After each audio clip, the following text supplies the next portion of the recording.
Hello, Nick here from TechNuovo and welcome back to the channel. Today I'm talking about this. It is the Fire TV soundbar from Amazon. I believe it's been available over in the States for some time now, receiving mixed reviews, but it's landed this side of the ocean, so I thought I'd check it out. Amazon can do tech, right? Their Echo devices, tablets, TVs of recent. I did review one of those not too long ago. I'll leave a link on screen for that now. But yeah, they can do tech. Their Echo devices do sound good.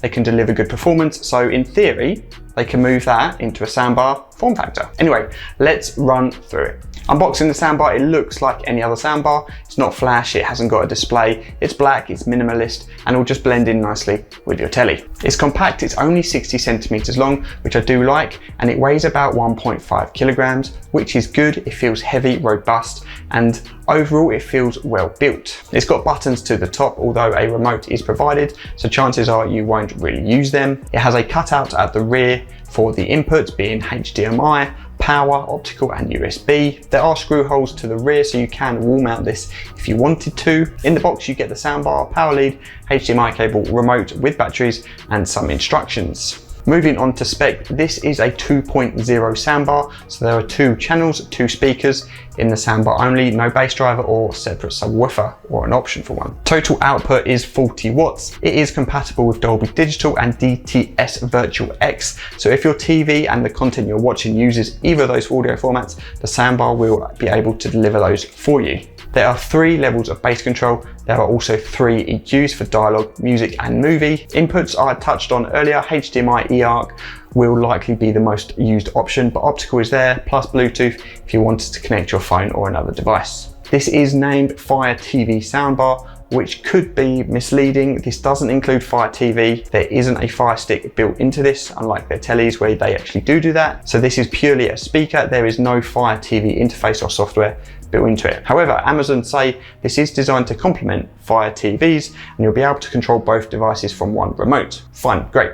But when I plugged it into my Panasonic TV, I could still control the volume, which 9 times out of 10 is enough. In terms of navigating options or modes, there are 3 indicator lights behind the mesh on the front of the soundbar. These light up depending on what you're doing. For example, as you increase volume, the lights will go from 1, 2 and then 3, with 3 being the loudest volume. This is also the same for bass. You've got 3 levels of bass, 3 being the most bass. You get the gist. When cycling through modes, i.e. Bluetooth, optical or EQs, there are voice prompts so you don't need to guess, which is pretty handy. The remote is the best way of controlling it, and although very basic, the remote just works and it has everything you need. A dedicated Bluetooth button, which is great rather than scrolling through the inputs. Bass, EQ buttons, content control, volume, it's all there and all in this tiny little remote. Let's move on to performance, and given its price tag, size and features, I think it's pretty good. For context, I'm usually using the Sony X8500, which is a bigger soundbar, 2.1 channels, more expensive,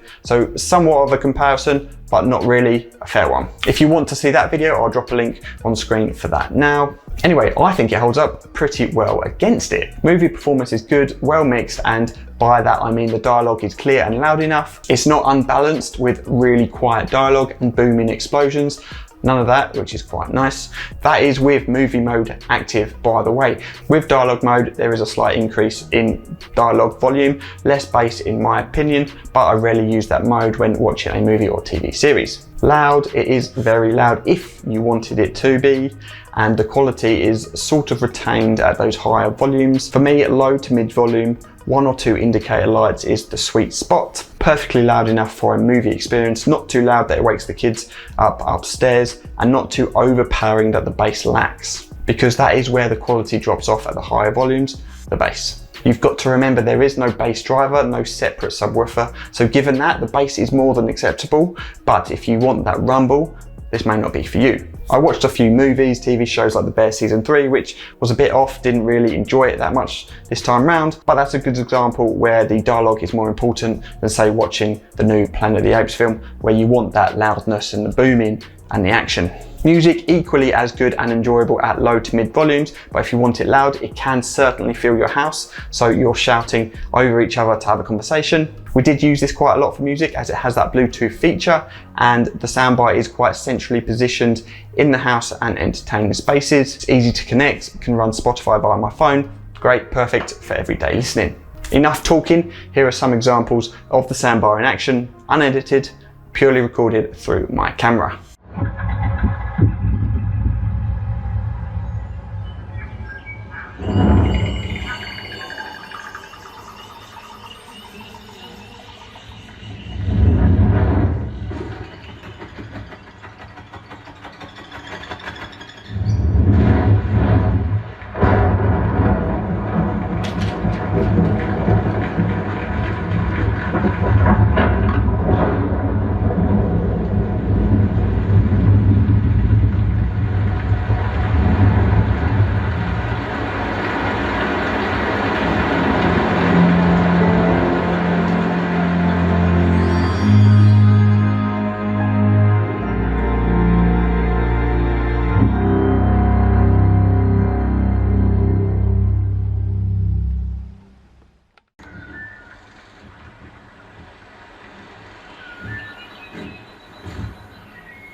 So there we have it, that was the Fire TV soundbar from Amazon. Good value for money, good features, simple to use. Keep it low to mid volumes, don't buy it expecting a big boomy cinema experience, and I think you'll really enjoy this and get a lot of use out of it. I will say this is a huge improvement over my built-in speakers within my telly. It's night and day. I don't think there are really any negatives as long as you buy it knowing what you're getting. You know what Amazon are like. This retails for £119 here in the UK right now, which is competitive in the market, but you know when it's a Prime Day or Black Friday event, they will drop this to less than £100, I reckon, and that makes it even more appealing. That's a wrap for this video. If you have stuck around until the end, then thank you very much.